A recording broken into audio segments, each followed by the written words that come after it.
two of the world's most ancient civilizations, India and Egypt have enjoyed close contacts for many centuries. And now Defense Minister Sri Rajnath Singh is on a 3-day visit, which has started on Sunday to further extend defense cooperation between two countries.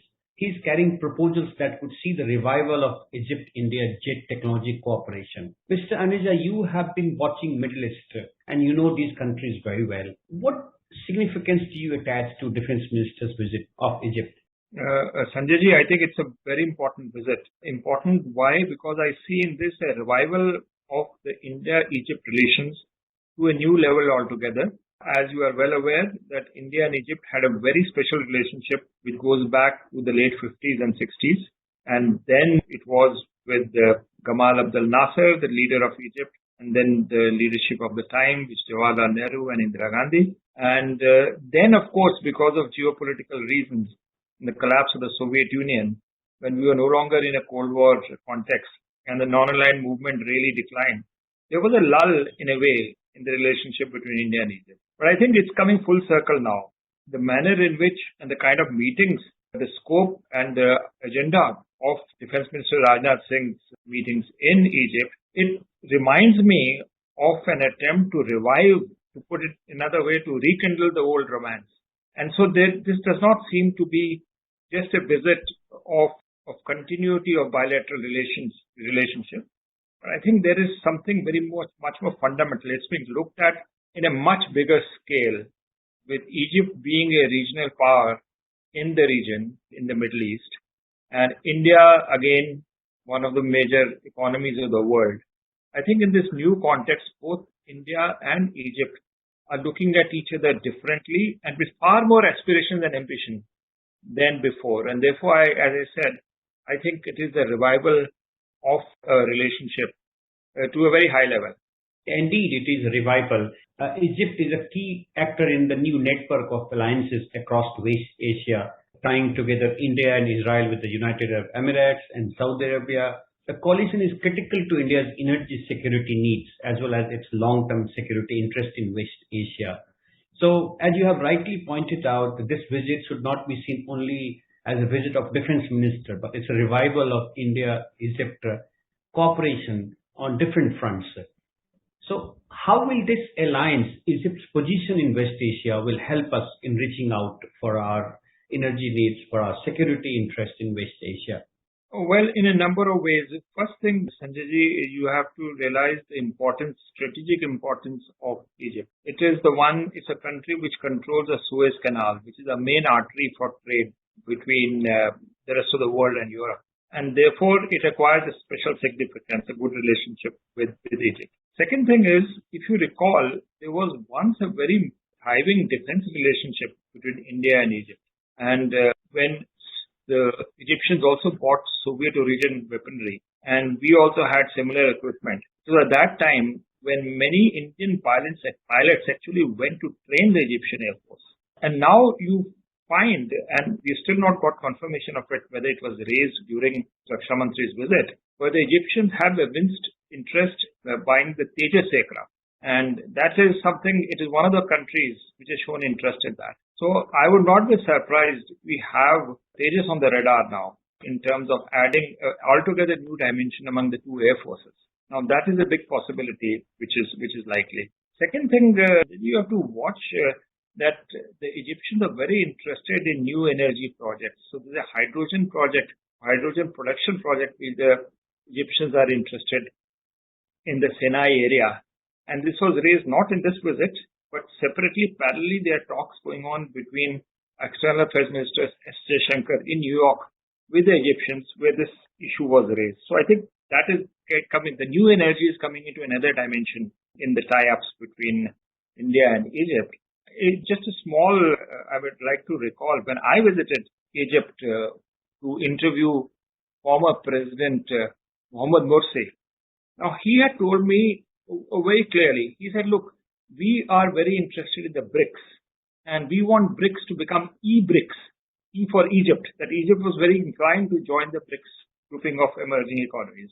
And he also said that in the Sinai area, we want to make that into a major IT hub, and we would want Indian expertise in the software sector, as well as in laying the fiber optic cables because Sinai was seen as one area, the desert area, as the area where this new industries will come. So new economy, Sanjayji, is becoming a new area of connection between India and Egypt.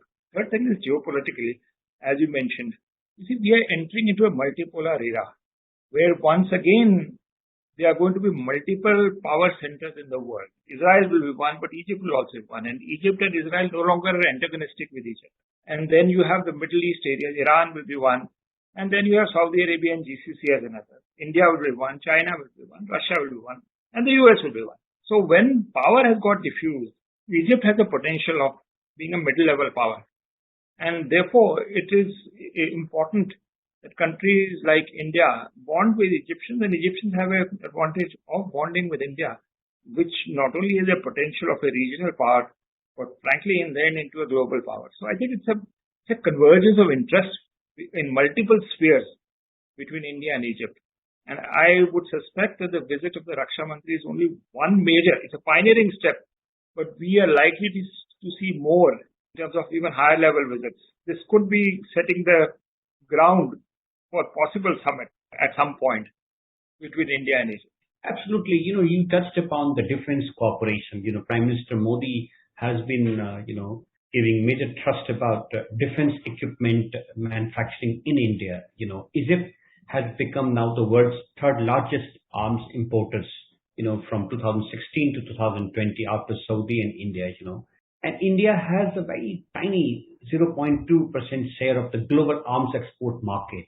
So with this new trust of the defense manufacturing, I think, we could probably compete and we can exceed the global share of defense export from countries like Brazil, Czech, and South Africa. And now Egypt, because it's a very big importer, it could provide an opportunity for the defense industrial complex. And you rightly touched upon that they are very keen on Tejas light combat aircraft. Like Indian Air Force, Egypt also operates the Rafale, but needs a smaller and less complex fighter to provide bulk to its force and a stepping stone for its pilots. And I think that's where we can provide them this opportunity. We can set up probably a production line in Egypt if the deal goes through. And they're also interested in India-made missiles, as well as advanced light helicopter and light combat helicopter. So there's a huge opportunity for the defense export in Egypt. You think Egypt could be one of the country where we can look forward for exporting our defense equipments? Really, I think very much so. And I completely agree with you that our relationship with Egypt in some way dovetails or docks with the Atmanirbhar Bharat doctrine of Prime Minister Narendra Modi, where we want to manufacture in India for the world. And among the items which are to be manufactured, military hardware is one of the major items, first areas which are coming into play. And for the first time, we have exportable hardware. Like you mentioned, the Tejas has come in, the light combat helicopter has come in, number of missile systems have come in, air defense systems have come in. And frankly, I think really the middle powers or the emerging economies are the real market for Indian hardware. See, this is one market which is being captured big time by the Chinese. I think India can give a run for the money to the Chinese. You see the Tejas, for example, outdoes the JS-17 program of the Chinese and the Pakistanis. This is the assessment, not of a partisan Indian, but a general assessment in the Air Force community, world over. And similarly, there are other weapon systems which India can provide, which we have already listed. And now in the emerging economies, Egypt is one, Brazil is one. Closer home, Malaysia is becoming another one. They have also immense interest in Tejas. So you find this new market opportunities coming up, which can give a big fillip to the Indian defense studies, defense hardware, defense equipment. Along with that, we want the bigger countries to manufacture in India. Like the French, we would want them to manufacture Rafale in India, and in India then exporting it to the world. So I think this visit to Egypt is central to the Atmanirbhar Bharat doctrine as applied to military. And this is one of the major markets which we see. And this visit which is happening is actually breaking this new ground as we speak. And we would now need to follow up probably in the defense expo. We would want the Egyptians to come in, as well as others like the Brazilians or the Argentinians to come in. and fully exploit the possibility of exports of Indian military hardware to friendly countries. Yeah, we have also seen India and Egypt trade exchange, growing exponentially by 75% in 2021-22, and it has reached to 7.26 billion. So, if we have this new addition of defense export, I think this trade volume will go up quite a lot.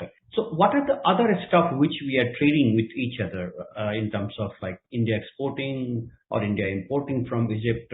What are the traditional trade route between two countries? One of the major things which was traded export was our agriculture products, especially wheat was going in from India to that.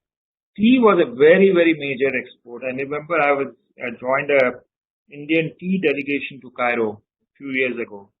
The whole idea was to put tea as part of, like we had the fair price shops or the ration shops which sell it at low prices. Egyptians also had that kind of a concept based on their socialist era. We were interested to introduce all types of teas into Egypt so that it has a captive market of tea. So that is one. I think one very major thing is cultural exchanges, which we need to do. Egypt is one of the oldest civilizations of the world, as is India. So I think when it comes to cultural exchanges, tourism is a very major area. Of course, Egypt is a tourism powerhouse because of the pyramids and their pharaonic history. But so is India aspiring to be one. So I think there is a complementarity here in terms of adding new areas like tourism into the basket of exchanges between India and Egypt. Mr. Neja, thank you so much for your time and analyzing the defense minister's visit to Egypt and its impact on both relations between two countries. Thank you so much, Sanjay. Real pleasure talking.